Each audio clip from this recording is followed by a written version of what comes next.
Rapaziada, olha só. Todo mundo sabe o que é educação à distância, o famoso EAD. Ok, todo mundo sabe. O que pouca gente sabe, pouca mesmo, é que essa nova forma de ensino e aprendizagem já está homologada para o ensino médio, já está homologada para a educação fundamental 1, já está homologada para a Fund 2, ok? Quando isso aconteceu? Em novembro de 2018. O MEC homologou através das DCNs, que raio é esse? As Diretrizes Curriculares Nacionais, o ensino médio à distância no ensino básico. Ensino básico, Fundamental 1, Fundamental 2 e ensino médio. Superior, o nome já diz, básico e o superior, ok? Então, desde 2018 isso já acontece por via de lei. Não acontece na prática ainda. Mas como é que isso foi feito? É 100%? Não. 30% da carga horária nas turmas noturnas. Então, 30% da carga horária das turmas noturnas podem ser usadas com EAD. 20% nas turmas diurnas. E olha só, 80% no EJA, ensino de jovens e adultos. Ok? Isso quer dizer que de 100% da carga horária, essas porcentagens podem ser consumidas pelo EAD. Tá, mas é impositivo? A princípio não. A princípio os governadores, os estados, na figura dos governadores, podem aderir ou não, sempre de olho na demanda do aluno, nos recursos disponíveis e no perfil do território que tem. Mas a intenção é que até 2022 as cargas horárias aumentem. Então de 2.400 horas, que é o que o ensino médio, por exemplo, tem no total, vai para 3.000.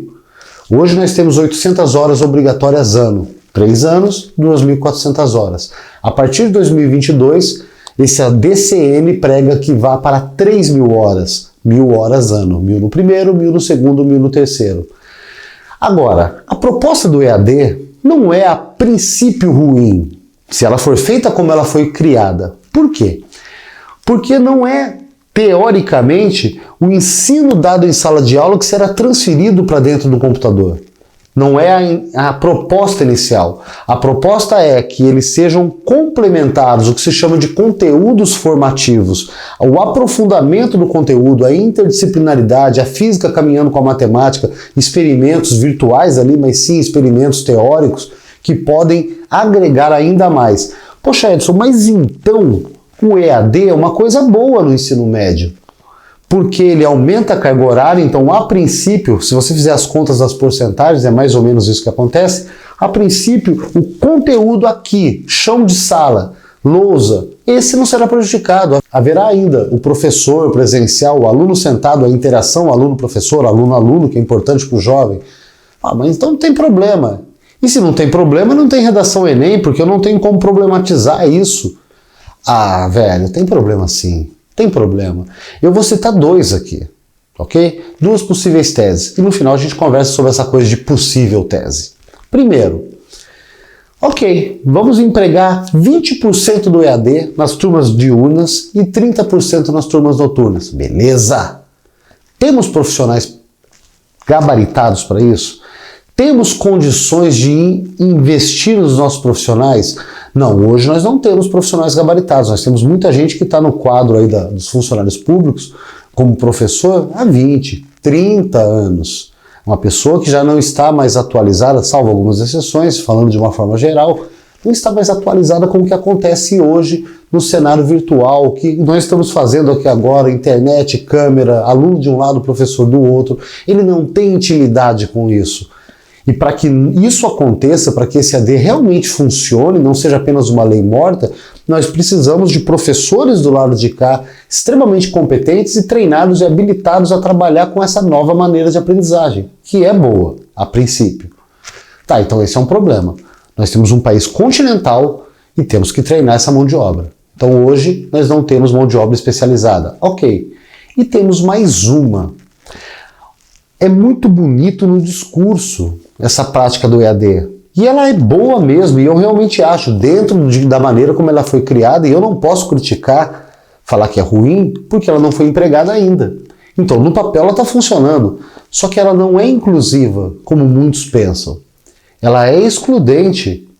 Por quê? Primeiro, todos os alunos da rede pública hoje possuem internet e computador na sua casa? Pensa que nós estamos falando de um Brasil gigantesco, proposta de Enem para o Brasil todo. Hoje, em São Paulo, talvez 99,9% dos alunos tenham pelo menos um celular para conectar. Tenha talvez uma banda 4G, 3G.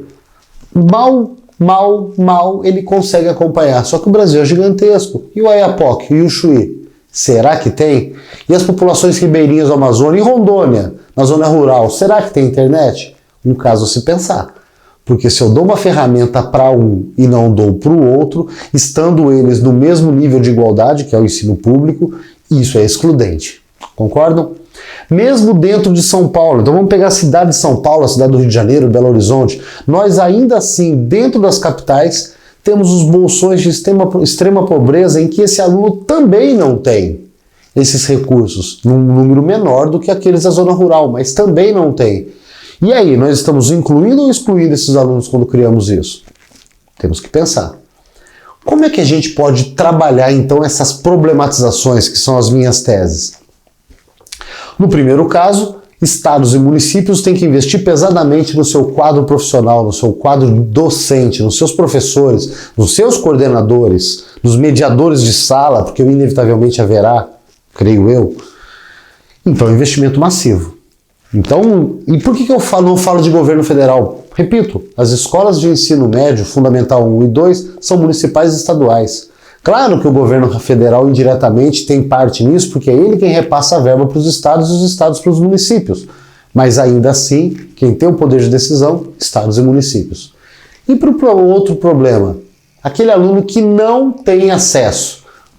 Vamos trabalhar de duas formas diferentes, depende da maneira como o seu texto vai ser conduzido, hein? Eu não estou dizendo que as duas têm que estar lá. Para esse aluno que dentro das zonas urbanas ainda assim está num bolsão de pobreza tão forte que não tem o mínimo acesso à internet, as próprias escolas podem fornecer os seus laboratórios. E para aqueles que estão lá nos rincões, esse não tem como. Se nós queremos ser inclusivos, o governo, e aí talvez o federal, através de algum subsídio, tem que, através de parcerias público-privadas ou não, público-privada com as grandes empresas de internet, tem que levar a internet para esse cara. Tem que levar um dispositivo para conectar. Tem que levar um tablet, tem que levar ou um computador ou um notebook. Tem que montar um polo naquela vilazinha, se ele não consegue entregar um para cada um computador para cada aluno, montar um polo para que essas crianças acompanhem. Porque lembre, não é inclusivo, não respeita sequer direitos humanos se eu crio uma medida que vai ser bom para 90% da população, mas exclui 10%. Ok? Eu crio degrau social e isso não é interessante. Agora, vamos falar por que eu falei possível tese. Porque esse vídeo, eu tenho sentido isso, esse vídeo não é o fechamento de um assunto, pelo amor de Deus, ele não fecha nada. Esse vídeo abre o assunto. Você, dentro desse tema, que tem internet, tem telefone, celular conectado, tem tablet, tem computador, tem notebook, você precisa usar esse vídeo para que ele seja o seu start. Busque você propostas novas, busque você argumentações novas, busque problematizações e propostas de intervenção novas. Busque também os argumentos de autoridade, qual filósofo, qual pesquisa, qual estudioso, qual cientista eu vou usar para esse meu texto. E abrindo um parênteses muito, muito importante nesse assunto de argumento de autoridade. É válido, Edson, mas é demais, muito, muito importante que o seu texto tenha argumentos de autoridade. Ok? Você não vai tirar 0 na redação Enem se não tiver, mas também não vai tirar 1000, isso eu te garanto. Tá, então como é que eu faço para trabalhar argumentação de autoridade no Enem? Não só no Enem, na FUVEST, em todos os lugares.